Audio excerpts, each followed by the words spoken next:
இந்திய ஜனநாயகம் இன்று ஒரு புதிய நெருக்கடியில் நீதித்துறை, நாடாளுமன்றம் மற்றும் ஒரு எதிர்க்கட்சி தலைவர், இந்த 3 தூண்களுக்கிடையே ஒரு பெரும் மோதல் வெடித்திருக்கிறது. மக்களவை எதிர்க்கட்சி தலைவர் ராகுல் காந்தி அவதூறு வழக்கில் உச்ச நீதிமன்றத்தின் கதவை தட்டுகிறார். நீதிமன்றம் என்ன சொல்கிறது? உண்மையான இந்தியர் என்றால் இதையெல்லாம் சொல்ல மாட்டீர்கள். இந்த கடுமையான வார்த்தைகள் ஒரு தலைவரின் கருத்து சுதந்திரத்திற்கு உச்ச நீதிமன்றம் தலை போடுகிறதா? பாராளுமன்றத்தில் பேச வேண்டியதை ஏன் சமூக வலைதளங்களில் பேசுகிறீர்கள்? எதிர்க்கட்சி தலைவருக்கு ஒரு விதி, ஆளும் அரசுக்கு வேறொரு விதியா? அரசியலின் பின்னால் ஒளிந்திருக்கும் உண்மைகள் என்ன? தேசிய பாதுகாப்பு, அரசின் வெளிப்படைத்தன்மை மற்றும் ஒரு தலைவரின் பேச்சுரிமை. இந்த விவாதம் இந்தியாவை எந்த பக்கம் கொண்டு செல்லும்? சட்டத்தின் பிடியில் சிக்கிய அரசியல், அரசியல் மையப்படுத்தப்பட்ட நீதி, இதுவரை நீங்கள் அறியாத ரகசியங்கள் அவிழ்க்கப்பட்டது.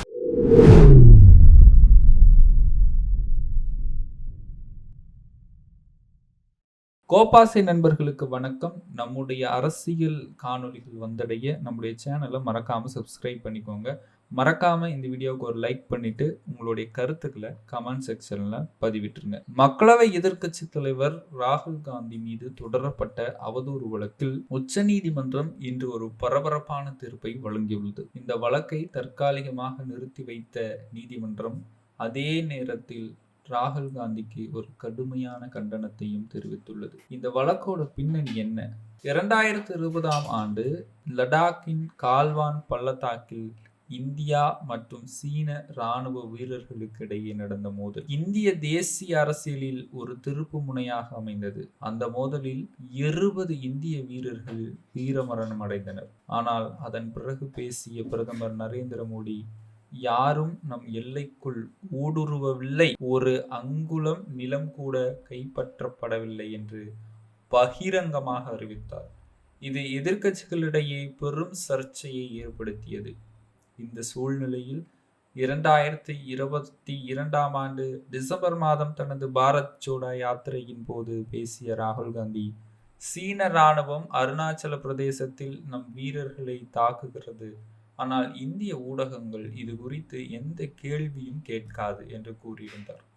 ராகுல் காந்தியின் இந்த கருத்துக்கு எதிராக முன்னாள் எல்லை சாலைகள் அமைப்பின் இயக்குனர் உதயசங்கர் ஸ்ரீவஸ்தவா லக்னோ நீதிமன்றத்தில் கிரிமினல் அவதூறு வழக்கு தொடர்ந்தார். அலகாபாத் உயர் நீதிமன்றம் இந்த வழக்கை ரத்து செய்ய மறுக்கவே ராகுல் காந்தி உச்ச நீதிமன்றத்தை நாடியிருந்தார். உச்ச நீதிமன்றத்தில் நடந்த காரசாதமான விவாதம் என்ன தெரியுமா? ராகுல் காந்தி தரப்பில் மூத்த வழக்கறிஞர் அபிஷேக் மனு சிங்வி ஆஜரானார்.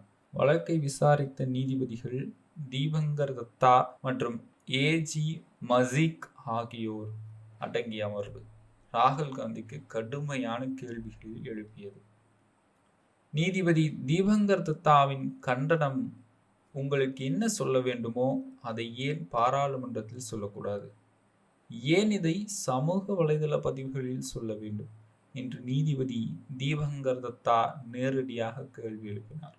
இந்த கேள்வி பொதுவெளியில் அரசியல் தலைவர்கள் பேசும் முறை மற்றும் நாடாளுமன்றத்தின் முக்கியத்துவம் குறித்து ஒரு பெரும் விவாதத்தை தொடங்கி வைத்துள்ளது. எதிர்க்கட்சி தலைவர் ஒருவரின் விமர்சனங்கள் நாடாளுமன்ற விவாதத்திற்குள் மட்டுப்படுத்தப்பட வேண்டுமா, அல்லது அவர் மக்களின் மத்தியில் நேரடியாக பேச உரிமை உள்ளதா என்ற கேள்வி இங்கே எழுகிறது. உண்மையான இந்தியர் என்றால் இப்படி பேச மாட்டீர்கள். நீதிபதி தத்தா மேலும், டாக்டர் சிங்வி 2000 சதுர கிலோமீட்டர் இந்திய பகுதி சீனாவால் ஆக்கிரமிக்கப்பட்டது என்று உங்களுக்கு எப்படி தெரியும்? நீங்கள் அங்கே இருந்தீர்களா? உங்களிடம் நம்பகமான ஆதாரம் உள்ளதா? எந்த ஆதாரமும் இல்லாமல் ஏன் இப்படிப்பட்ட அறிக்கைகளை வெளியிடுகிறீர்கள்? நீங்கள் உண்மையான இந்தியராக இருந்தால் இதெல்லாம் சொல்ல மாட்டீர்கள் என்று ஆவேசமாக கூறினார்.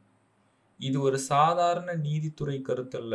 உண்மையான இந்தியர் என்ற வார்த்தை இங்கே அரசியல் ரீதியான விவாதங்களையும் தேசியவாத உணர்வுகளையும் கலந்த ஒரு விமர்சனமாக பார்க்கப்படுகிறது. இதற்கு அபிஷேக் மனு சிங்வி நீதிமன்றத்தின் கேள்விகளுக்கு பதிலளித்தார்.